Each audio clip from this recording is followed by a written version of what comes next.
dalam rokok.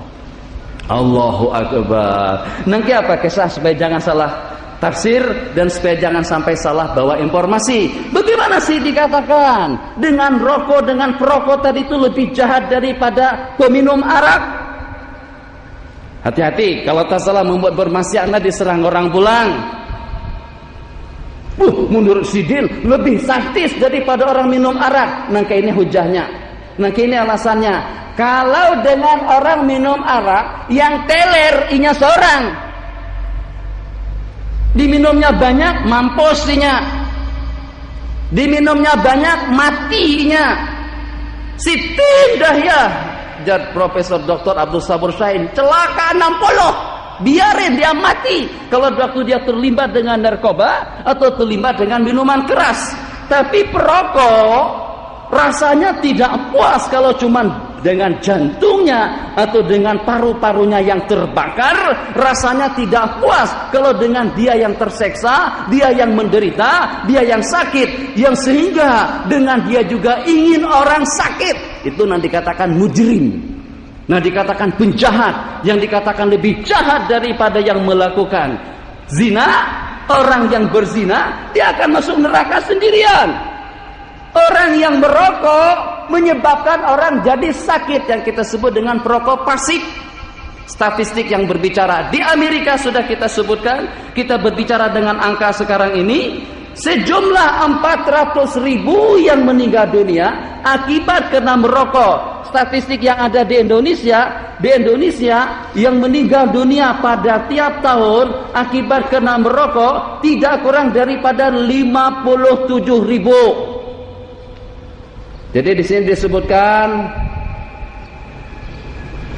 sekitar 57.000 orang mati kena merokok.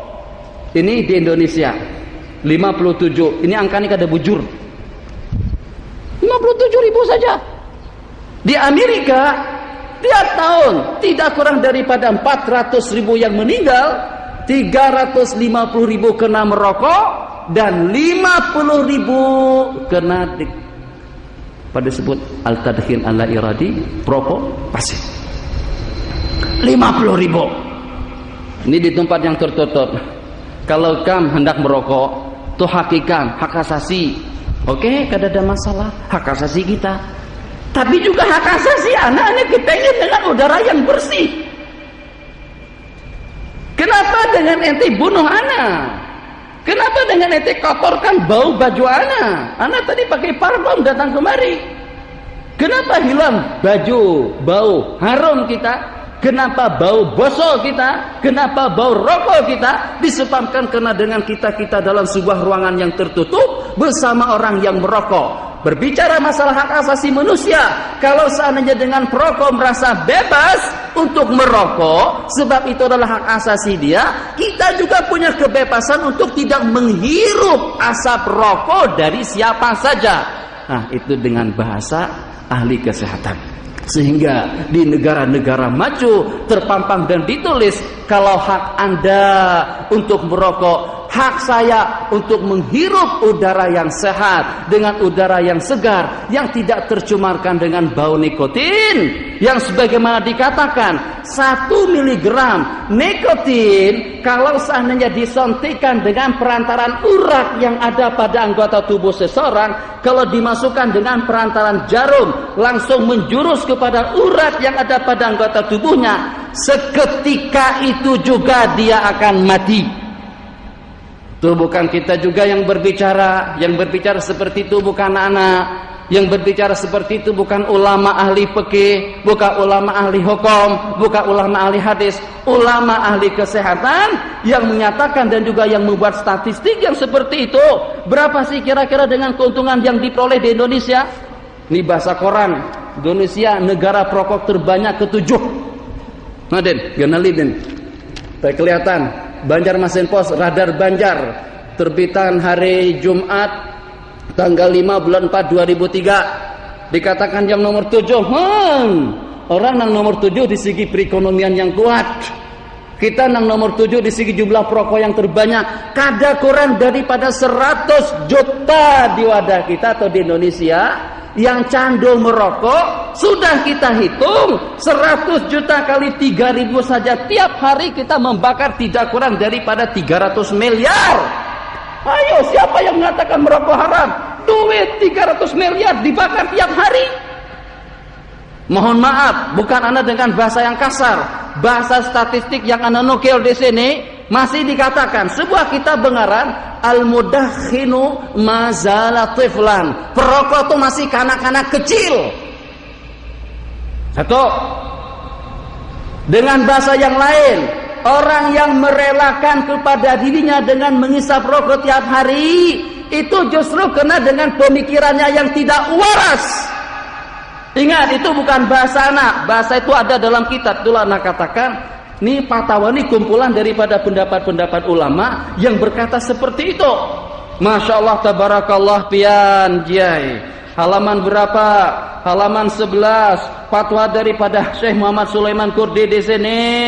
Halaman 15 disebutkan, qala inna syafa'atal auliya mamnu'atun fi syurbit tumbak.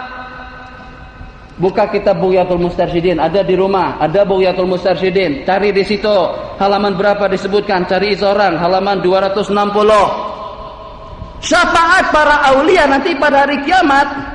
Jarsi salah seorang arif billah nang mukasyif tadi itu, Sidin Kasyaf. Kawan Sidin atau anak Sidin meninggal dunia. Ternyata entah bagaimana dengan ceritanya mendapatkan pertolongan. Lalu dengan yang berkenan tadi itu bercerita, syafaat daripada para aulia tidak diperkenankan Allah kepada seorang yang merokok. Mohon maaf, kalau dengan orang yang merokok tidak akan mendapatkan syafaat dan fuyudat daripada para aulia, bagaimana kalau dengan aulianya yang merokok? Tolong pahami kita. Anda jadi wali, ya, Anda jadi arif billah. Syafaat Anda ini kadakawa Anda kasihkan kepada orang yang merokok. Itu kitab di dalam Bughyatul Mustarsyidin ada dengan tuan guru kita di Amuntai dan di Indonesia. Syafaat para aulia dikatakan kada akan sampai kepada perokok. Tapi bagaimana kalau yang jadi perokoknya tuh ulama-ulama? Jangankan untuk memberikan syafaat kepada orang lain, untuk mereka saja tidak akan bisa diberikan syafaat oleh aulia.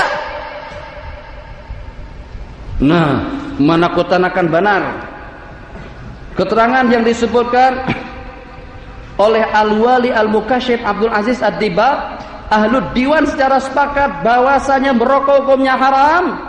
Al-Qutub Sayyiduna Abdullah Al-Haddad dengan keterangan yang berikutnya daripada Al-Habib Al-Husain Ibn Syekh Abi Bakar Ibn Salim, Akhsha halaman 14, malam yatub anhu qabla mautih, di pertengahan di atas. Aku khawatir dengan seseorang yang mati sebelum meninggalnya, yang meninggal sebelum bertaubat. Akhsha ala man lam yatub anhu qabla mauti ayyamuta ala su'il khatimah. Kenapa tuan guru kada membaca? Dibaca ay. Tapi kada mau paham, kenapa? Paham ay. Tapi kenapa kada mengamalkan? Tegawi. Jadi mau nang apa? Nyaman ay, kucak-kucak halulung-halulung bepandir nang gitu. Situ kada merokok bang. Itu alasan orang kalau hendak membantai kita nang gitu. Nyaman ay bepandir masalah merokok haram. Nyaman ay bepandir masalah merokok itu menyebabkan itu dan ini. Sidin kada merokok bang. Coba kalau sidin merokok kada sidin wani pang mengangkat masalah itu. Jangan dibuat keputusan sebelum dengan kita menghadapkan dengan suatu fakta. Apakah akan anak katakan seperti itu? Kita inginkan daripada ulama kita yang walaupun seumpama dengan Nahdlatul Ulama, dengan satu ormas di Indonesia dengan sejumlah sekian daripada pengikut-pengikutnya, yang walaupun banyak di kalangan ulama PAS atau dengan anggota PAS di Malaysia, yang walaupun banyak di kalangan pengikut atau anggota daripada Nahdlatul Ulama yang terlibat dengan merokok, tapi tetap mereka harus tegas merokok. Apa hukumnya? Kalau dahulu dikatakan makruh, Kalau dahulu dikatakan mubah, yang pada waktu itu sesuai dengan pengamatan sementara waktu di kalangan ulama-ulama kita, belum terbuktikan kesana kepada paru-paru, belum terbuktikan kesana kepada jantung, belum dibuktikan kesannya kepada darah tinggi. Ternyata orang yang darah tinggi, ternyata dengan tekanan jantung, ternyata dengan empotin, ternyata dengan kanker paru-paru, ternyata ratusan macam penyakitnya sudah Anda sebutkan pada pertemuan kita yang dahulu di sini, yang pada waktu dengan sejumlah sekian daripada mahasiswa-mahasiswa kita yang mendebat Ana di waktu di Al-Falah, Stay Al-Falah, Ustadz dia berkata seperti itu, sejumlah kemudaratan dan penyakit yang Ustadz sebutkan tadi itu 1001 macam dampak negatif, 1001 macam faedah dan kesan positif bagi orang yang merokok. Nah itu caranya mendebat. Dapat ilham, dapat petunjuk, dapat hidayah, kreatif, tulis, ngarang, kesana, Masya Allah, tabarakallah. Jadi pada waktu itu Anda bukan terbawa bahasa emosi, tapi Anda ingin bukti, ingin fakta. Tolong sebutkan 10 macam faedah bagi orang yang merokok. Kita sudah sebutkan dan sudah rentetkan satu persatunya. Yang kebetulan kami bertiga pada waktu itu, Ana dengan Bapak Dr. Hafiz Ibrahim, kemudian yang ketiga itu dengan salah seorang daripada dokter ahli kesehatan. Jadi dengan keterangan sidim sesuai dengan keterangan daripada ulama ahli hukum yang mengatakan sejumlah sekian daripada kesan daripada dampak negatif orang yang merokok. Jadi pada waktu itu dengan dia mengatakan sejumlah berapa banyak kesan negatifnya, sebanyak itu juga dengan keuntungannya. Ana minta 10, 5 saja tolong sebutkan apa dengan kesan positif yang tidak ada. Selain daripada mungkin rasa seronok kata orang Malaysia, rasa lega saat ketika dengan asap keluar daripada hidung, saat ketika dengan asap terkeluar daripada mulut, bulat naik seperti balon. Dan juga dengan kesan positifnya barangkali bau baju, bau harum, kesehatan semakin kuat. Di Jepang dengan sebuah perusahaan, tiap karyawan yang tidak merokok akan diberikan gaji lebih $130, sejumlah tidak kurang daripada 1.100.000 atau 1.200.000 kalau dia tidak merokok. Kenapa?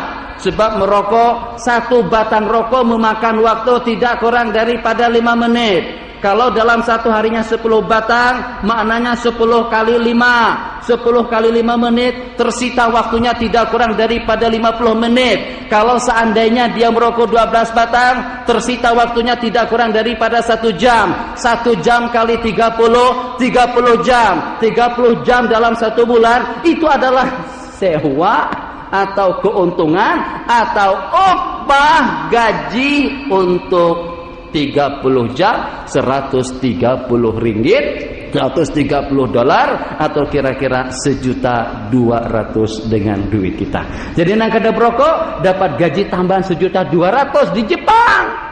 Kenapa begitu? Sebab tidak menyita waktu.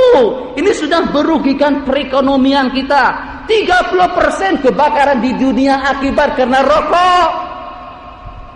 Tidak kurang daripada 7.000 hektar tanah yang subur, tidak kurang daripada 7.000 hektar hutan dibakar untuk mengeringkan tembakau.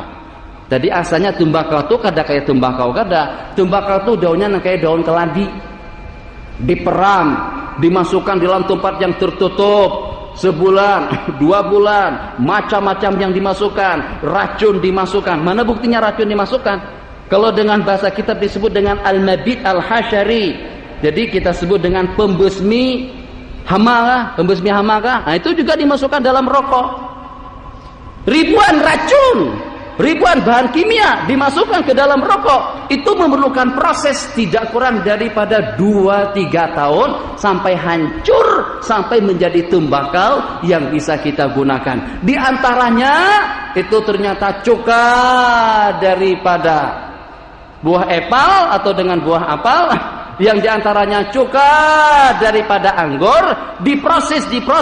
Ternyata kalau dengan Profesor Dr. Abdul Sabur Syahid mengatakan rokok itu adalah kabirah, bukan cuma haram tapi dosa besar, sebab Jersidin rokok itu adalah sama dengan arak.